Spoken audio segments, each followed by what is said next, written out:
trabajaremos con la materia de segundo semestre, apreciación de las artes, específicamente con la etapa número 3, las artes visuales y las artes menores. Recuerda tener a la mano tu libro de texto y tu guía de aprendizaje, así como alguna libreta para tomar ciertos apuntes de ideas importantes que vamos a ir trabajando. Los temas con los que vamos a trabajar en este video van a ser el concepto sobre las artes visuales y las artes menores, algunos ejemplos, algunos movimientos artísticos, así como su aplicación. Comenzaremos con una lectura introductoria. A través de los tiempos, el ser humano ha disfrutado de las diferentes expresiones artísticas, siendo las bellas artes parte fundamental de su desarrollo cultural.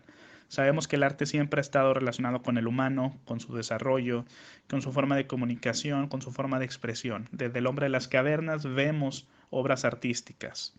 Ahora, con el paso de los años, el hombre ha encontrado una necesidad de clasificar las cosas, enumerar las cosas, y las artes forman parte de esta clasificación. Existe una clasificación mayor que son las bellas artes, y de ahí surgen diversos grupos de arte. En este caso vamos a hablar sobre las artes menores. Ojo, se consideran inferiores a las bellas artes, pero esto está relacionado directamente entre lo que es bello y lo que es útil. Vamos a comenzar con qué son las artes visuales. Son formas de expresión visual orientadas a comunicar algo. ¿Qué? Cualquier cosa, lo que ustedes quieran. Cualquier sentimiento, cualquier pensamiento puede ser comunicado. ¿Qué son las artes menores o las artes aplicadas? Son aquellas que tienen un uso práctico, además del meramente artístico. Se han catalogado como menores las artes decorativas. Ok, las artes menores y las artes decorativas podrían ser consideradas parte del mismo grupo. Si algo sirve o cumple una función característica como una base, como un tenis, como una bolsa, como una blusa, pero aparte está hecho de manera artística, podría ser considerada como un arte decorativa.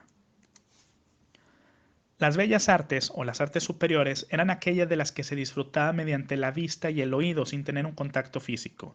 Es lo que vemos en los museos. Nosotros vamos a un museo y podemos apreciar las pinturas, las esculturas, podemos escuchar la música. Sin embargo, no lo podemos tocar. No podemos ni tocar ni las pinturas, ni las esculturas y obviamente no podemos tocar la música. La tenemos que apreciar por medio de la vista y del oído nada más.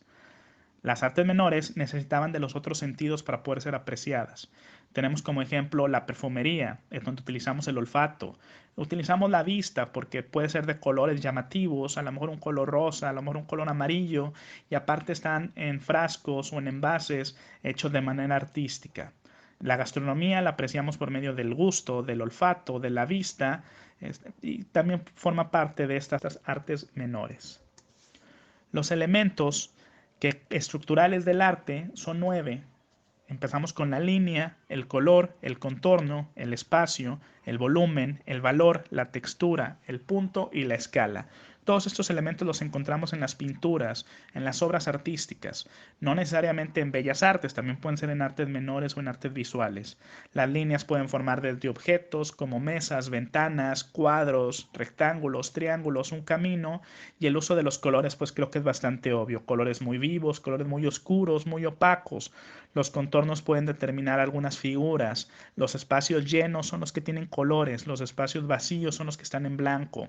Los volúmenes, el valor, la textura, el punto y la escala, el artista lo tiene que utilizar de una manera inteligente, ya sea para darnos a entender que la obra tiene vida, que la obra sobresale, que la pintura sobresale, o simplemente para darle un orden lógico a las cosas. No podemos poner un edificio pequeño y una persona muy grande, y luego un edificio más grande y una persona más pequeña. Tiene que tener cierto orden lógico.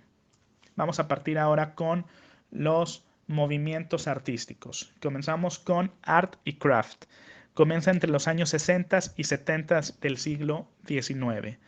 Su nombre ya nos da una pista de qué significa esto. Son artes y oficios. En esa época, en los años 60 y 70, la revolución industrial, el uso de la maquinaria en las empresas, en las fábricas, viene a sustituir el trabajo de las personas. Los artistas se dan cuenta de esto y quieren regresar al trabajo artesanal, regresar a las obras hechas con las manos de los artistas para volver a lo tradicional. Pasamos ahora al siglo XX, en donde se presenta una revolución técnica y de materiales como nunca en la historia. El diseño en todas sus modalidades se consolida como la base del arte aplicado. Aquí aparece el Art Deco y vemos que su característica más importante son las líneas curvas en las artes gráficas y de la geometría en los muebles. Podemos apreciarlo en edificios como el Empire State o como el Palacio de Bellas Artes, que tiene muchas líneas curvas, muchas figuras geométricas. Es parte fundamental del Art Deco. Y después seguimos ahora con el arte contemporáneo. En tiempos recientes, con el uso de las nuevas tecnologías y los medios de comunicación, se han creado nuevas manifestaciones pertenecientes a las artes visuales. A ellas se les denomina como el conjunto artístico surgido a partir del siglo XX. Todo el arte que surge después del siglo XX es considerado arte contemporáneo. Vamos ahora a las actividades de su libro de texto. Actividad número 1 en la página 33. Vamos a analizar la obra de Piet Mondrian. A este artista se le conoce comúnmente como el pintor de los cuadritos. Creo que es bastante obvio esto. Aquí lo que debemos de analizar nosotros es el uso de las matemáticas dentro de esta obra. A Piet Mondrian le gustaban mucho las matemáticas. Le gustaba mucho utilizar colores puros o una gama cromática pura. Vemos muchos ángulos, muchas líneas rectas, muchas figuras geométricas y colores que están relacionados entre sí. Después pasamos a la actividad número 2. En la página 34, una obra de Kandinsky, un pintor de origen ruso. De igual forma como Piet Mondrian, que utilizaba las matemáticas, Kandinsky también utiliza las matemáticas, pero él apreciaba mucho la música. Entonces a sus obras les pone algo de música. ¿Cómo podemos entender esto en una pintura si no la podemos escuchar? Si apreciamos esta obra, podríamos entender que tiene sonido, o al menos que tiene movimiento, ritmo. Ahora pasemos a la página 35, actividad número 3. Antes de hacer esta actividad vamos a conceptualizar el término fotografía. Significa escribir o grabar con la luz. Cindy Sherman es una artista contemporánea de la mitad del siglo XX, quien utiliza su cuerpo y se toma fotografías a sí misma para enviar ciertos mensajes de los arqueotipos de la época, de los clichés o imágenes ambiguas o espejismos de la realidad. Básicamente lo que hace es que se toma selfies y con eso envía mensajes.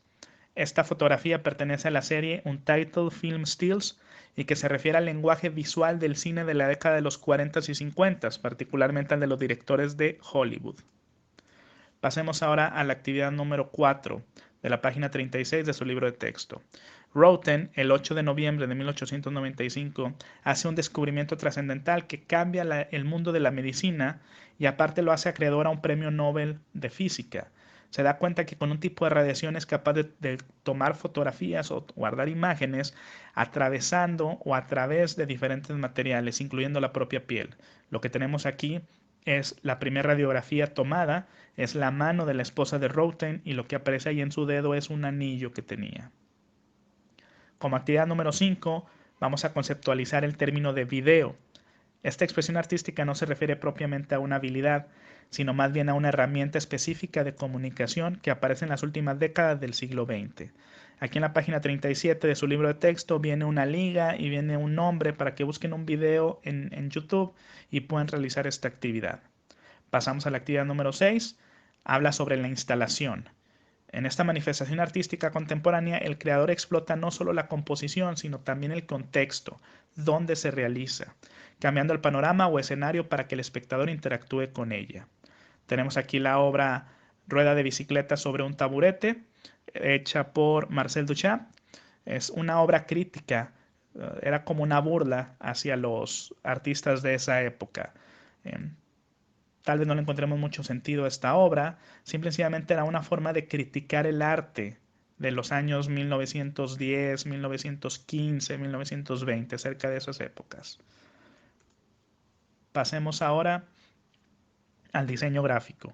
Es una manifestación artística histórica desde siglos anteriores, pero conocida en la época moderna por programar, seleccionar y organizar una serie de elementos visuales para dar un mensaje específico.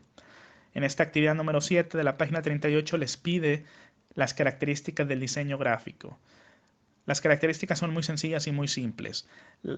Buscan transmitir ideas esenciales del mensaje de forma clara y directa, utilizando líneas que dirigen la atención o la dirección dentro de la composición, un contorno, colores principales, textura, dimensiones y una cartelería que nos llamen la atención. Básicamente los avisos de precaución, de peligro, de alto. Utilizan colores fuertes, imágenes fuertes para llamar nuestra atención y que el mensaje sea entendido sin mucho problema. Y por último, como actividad número 8, en la página 38, tenemos el análisis de la obra Por el amor de Dios de Damien Hirst. Esta obra está realizada sobre una calavera real, cubierta completamente de diamantes.